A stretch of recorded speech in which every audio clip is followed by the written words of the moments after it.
Okay, friends, this is a re-recording of Lecture 33 from Chapter 9 on specific acid versus general acid catalysis, and also on Michaelis-Menten kinetics. And somehow I didn't press record on the lecture, so here we go. As we've mentioned before, specific acid catalysis and general acid catalysis are different, and the names don't mean what you think. In other words, sometimes when you hear the term general acid catalysis, you want to think, oh, it doesn't matter what the acid is. Actually, it really does matter what the acid is. For specific acid catalysis, you hear that and you think, oh, I must use a specific acid. Not necessarily, actually. It doesn't have to be any specific acid. So the terms don't mean what you think. The best way to think about them is that specific acid catalysis happens before, not during, the rate determining step. Okay? So you're in a rapid prior equilibrium situation. In contrast, general acid catalysis happens during the rate determining step, and that is the difference. So let me show you the different features of specific versus general acid catalysis and why it matters whether the acid's involved in the rate determining step or not. So one way to understand specific acid catalysis is with the idea that some people will say that, well, the specific acid is H3O plus. And so specific acid catalysis is catalysis by H3O plus. Again, that doesn't hold up to the mathematical analysis. So it's best to think of specific acid catalysis as happening before the rate determining step. So let's set up a situation where this happens. Here is some starting material R, which is protonated by H3O plus via a fast equilibrium to give protonated R and water. And there is some equilibrium constant associated with that reaction. We would say that Ka equals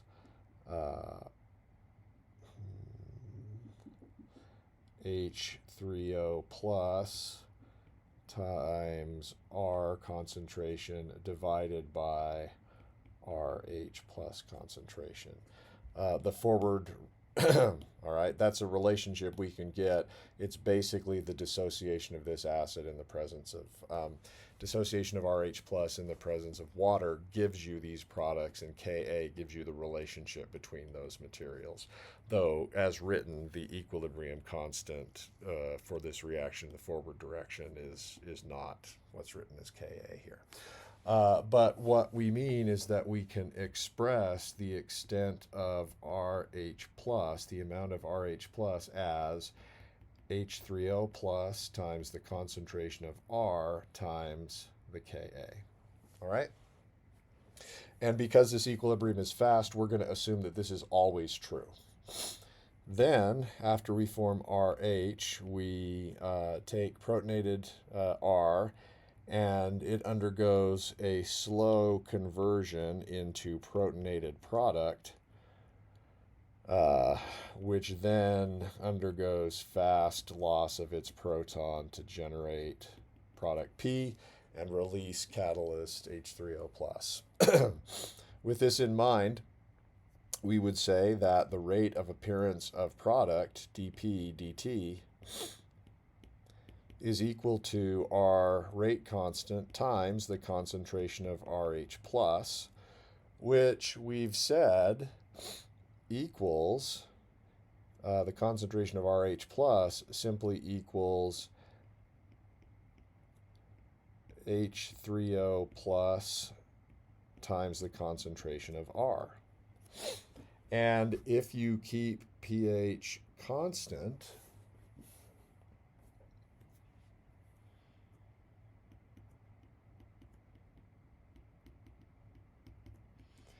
all of this simplifies to an observed rate constant times R. But notice that this rate constant K obs is dependent on the little rate constant K times the pH, or the concentration of H3O plus, and is also dependent upon the Ka of RH plus. And so we would expect to see that as concentration of hydronium decreases, that is, as pH increases, we would expect to see K obs decrease. Okay? So for specific acid catalysis, one hallmark is rate is pH dependent. Okay? A second hallmark, and I suppose we should say rate is linearly pH dependent. Okay. A second observation is that if you keep pH constant, it doesn't matter how much acid you have present. So, but actually, let me try to demonstrate this, because I think the way the book talks about it maybe is confusing. So I'm going to give you a situation where actually the thing that does the protonating is not the specific acid. Okay? So let's imagine that we're using as our acid acetic acid, and the pKa of acetic acid is such near 4, between 4 and 5, I can't remember, is such that at pHs that are less than 4, at most pHs, the thing that's going to be present in solution instead of hydronium is going to be the acetic acid. So let's imagine we have the following equilibrium: starting material R, which reacts with acid HA to give protonated R, RH plus, and A minus. And imagine at the same time we have other equilibria going on. So we have water reacting with HA to give H3O plus, R, and A minus. And then we also have H3O plus and R reacting together to give RH plus, water, and A minus.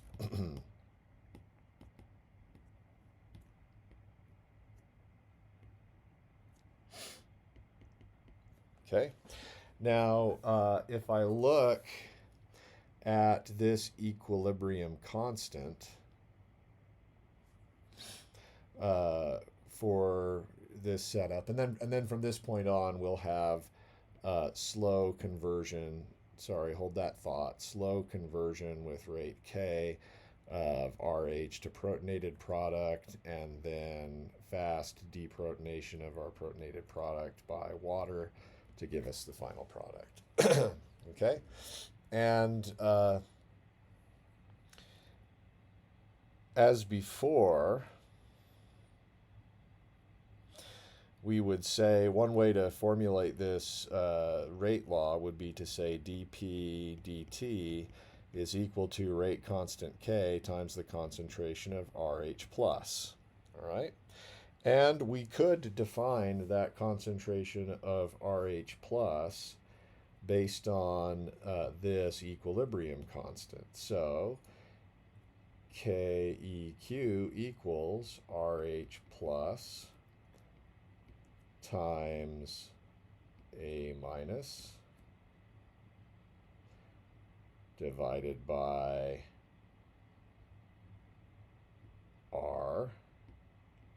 times HA. So we could, because this is true, we could rewrite this expression as rate constant times equilibrium constant times HA times R divided by A minus. All right, so as you look at this expression, you may say, well, you told me that the concentration of acid that I add shouldn't matter, but there it is in the rate law. So we need to do a little bit of algebra magic, but what I'm going to show you is that this expression here is completely equivalent and indistinguishable from this expression here. We just need to remember that the Ka up here is for the protonated R. Okay, so if we look at this first equilibrium between starting materials and then H3O plus R and A minus,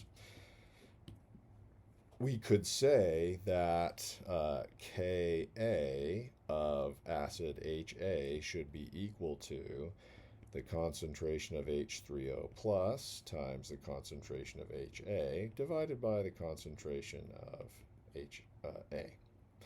H3O plus times the concentration of A minus divided by the concentration of HA. And we can rearrange that to show that the ratio of HA to A minus equals H3O plus divided by Ka of the acid. All right, so that tells you that we can swap out this part of our expression for this, and that gets rid of the concentration of the acid. So now we can rewrite this rate law as K times equilibrium constant equals H3O plus times R divided by Ka for our acid. Now, so far that's not identical to our expression above because we have equilibrium constant and the Ka for our acid, whereas up here we just had the Ka for the protonated R group. So how can I show that that's the case? Well, let me just point out that going from this set of starting materials to this product via equilibrium KEQ has to be equal to the equilibrium constant for reaction 1 times the equilibrium constant for reaction 2.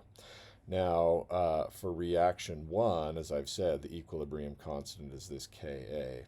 For reaction 2, it may be difficult to recognize, but if you accept the fact that Ka for the protonated R group is equal to H3O plus times R divided by the concentration of RH plus, then it should be easy to see how the forward equilibrium constant for 2 is equal to 1 over Ka for the protonated R for protonated starting material R. And therefore, putting that all together, you can conclude that our equilibrium constant equals Ka for my acid HA divided by Ka for my protonated R. Okay? All right, well, if that's true, then I can substitute in this expression for KEQ.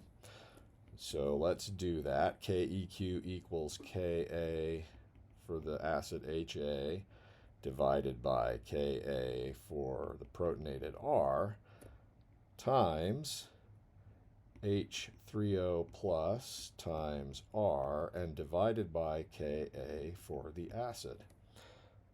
Well, look at that. Look what that did. The acid constant drops out, and we end up with an equivalent expression that we derived above when it was H30 plus doing the protonating, where the rate depends only on the amount of H30 plus and on the Ka of our protonated R. Okay? What we're basically saying is if all of these are in equilibrium, even if this pathway to make the H30 plus and go here, even if that's not present in a large amount, even if the thing doing the protonation is HA, if all of these steps are in equilibrium, the rate of the reaction can, and this is the slow step, the rate of the reaction only depends on the pH and the Ka of this acid. That's a totally equivalent situation. All right. Let's now talk briefly about, so what this means is if I keep pH constant, the rate cannot change. So even if I increase the concentration of acid, and while keeping pH constant, for that I would need to use a constant ratio of HA to A minus.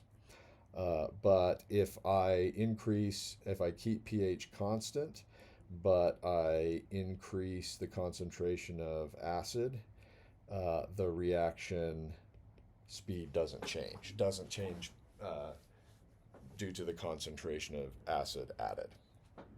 It's HA concentration independent, but dependent upon pH. All right, let's talk about general acid catalysis. And this is easiest to do in the context of a specific example. So let's think about ketone hydration, wherein you have water adding to the ketone to give you the gem diol or the hydrate. And general acid catalysis would be the following. Ketone R is attacked by water at the same time as the ketone is being protonated by an acid. And this is the rate determining step. And then afterwards, of course, you have a tetrahedral intermediate, or rather, you have this oxonium ion, which then removes a proton from which it gets deprotonated. And this subsequent step is fast. I don't know why I'm showing it. Is whatever, reversible. It gives you the aldehyde hydrate and gives you your acid HA. We'll call this product, and we'll call this protonated product. So we would say the rate of appearance of product is equal to K times the concentration of ketone R times the concentration of acid times the concentration of water, which we can fold back into the rate constant because it's essentially the concentration of water is basically constant. So we'll say new little rate constant K with the apostrophe is equal to original rate constant times the concentration of water times R times HA. And you can try to get rid of the concentration of HA if you use the Ka of HA and the relationship that I'm about to show you.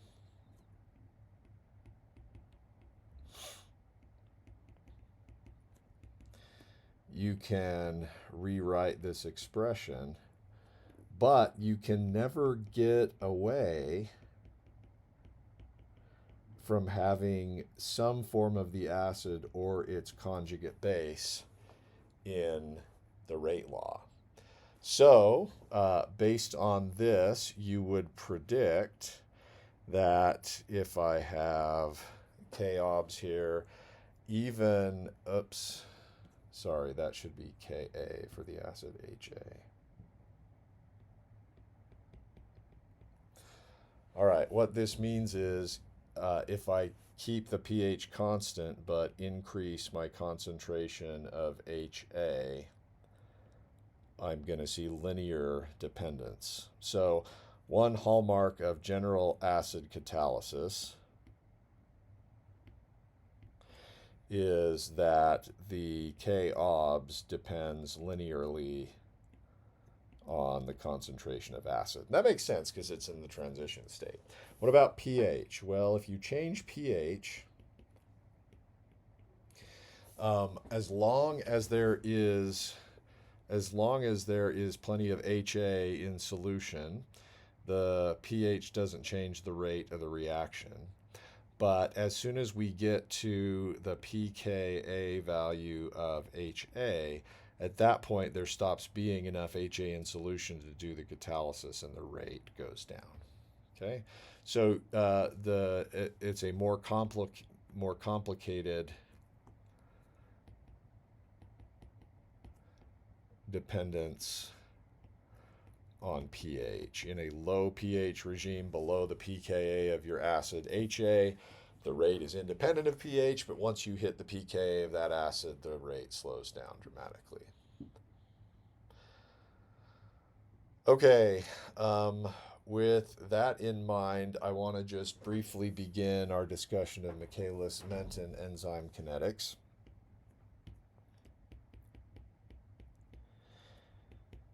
And we'll pick up the rest of this next time.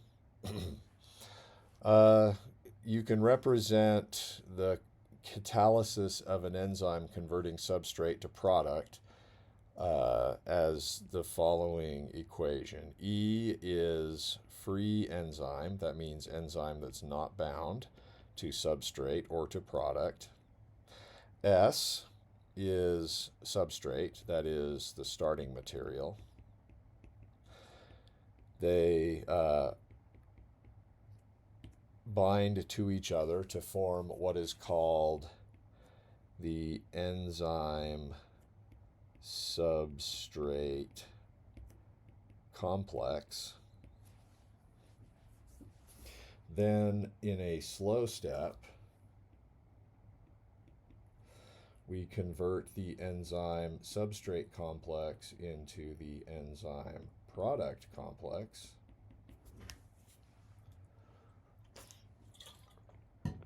After which we have fast dissociation of the enzyme product to give you complex to give you free enzyme again and your product.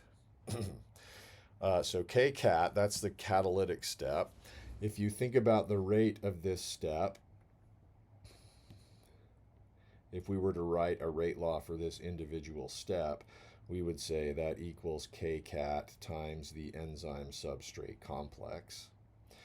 And so we expect, because rates need to be in units of molar per second, we would expect the Kcat to have units of per second because concentration has units of molar. So Kcat is a unimolecular rate constant. And it describes basically how many molecules per unit time the enzyme, a single enzyme can convert substrate, how many molecules of substrate a single enzyme can convert to product. For the association of enzyme and free enzyme and substrate, you have a forward rate constant K1 and a backwards rate constant K minus 1. And of course the rate for the forward step is going to be equal to K1 times the concentration of E times the concentration of S. That means that K1 is going to have units of per molar per second, so that overall the rate, which has two concentration terms, can be in molar per second. And the backwards rate, the K minus 1 rate is going to equal K minus 1 times the concentration of enzyme substrate complex. So K minus 1 is going to have units of per second. All right. So with that in mind, we're going to use the steady state approximation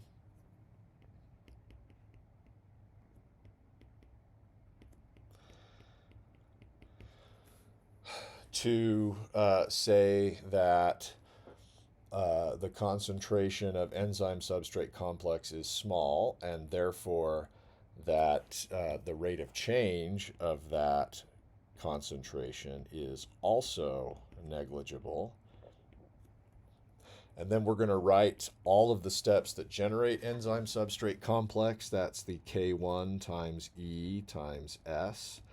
And then we're going to subtract all the steps that take away from the enzyme substrate complex. That's K minus 1 times ES, and that's K cat times ES. All right? So that's our steady state approximation. Now, one of the challenges is it's difficult to know how much enzyme is free versus bound as substrate, though we can know how much enzyme we put in the beginning. So we're going to say that E with the subscript 0 is the total enzyme concentration, or in other words, that it is equal to free enzyme concentration plus enzyme substrate concentration. And so we're going to make a substitution so that we can have, we get rid of the free enzyme concentration here and put things in terms of a constant we know and a variable we don't know. In other words, we'll say free enzyme equals total enzyme minus enzyme substrate complex. Okay, so we're going to plug this expression in for E. Then, so 0 equals K1 times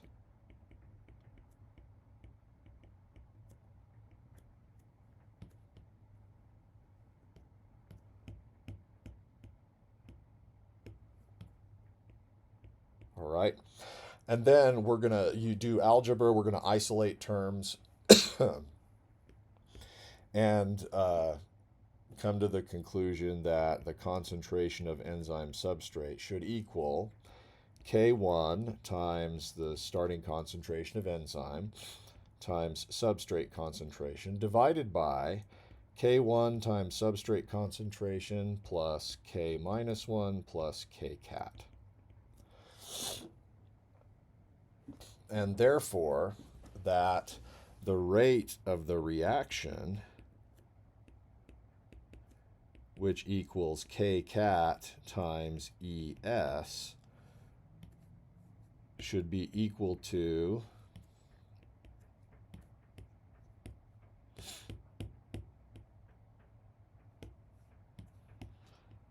our expression for ES concentration multiplied by K cat.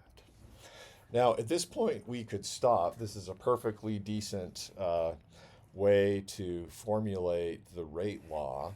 However, there are some advantages to rephrasing it. And so what we will do is we're going to divide both the numerator and the denominator by K1. All right, so that's going to cancel out K1s there, and it's going to cancel out this K1. And so we can rewrite our rate law as K cat times total enzyme concentration times substrate divided by substrate concentration. And then over here, we're going to have K minus 1 plus K cat divided by K1. And we're together going to call that the Michaelis constant, big Km, or in other words, K cat E total substrate concentration substrate concentration in the denominator, and then Km. And the reason this is useful is because it demonstrates saturation behavior. As the concentration of substrate increases, we expect the rate to increase linearly early on when S is lower than Km. But then as S equals Km and gets beyond Km, ultimately Km becomes negligible, the S cancels out, and we approach saturation, where essentially all of the enzyme is now bound by substrate, and adding more substrate doesn't increase the rate at all. All right, so that's enough of Michaelis-Menten kinetics for now, and next time we'll talk a little bit more about what it means and then move on from there.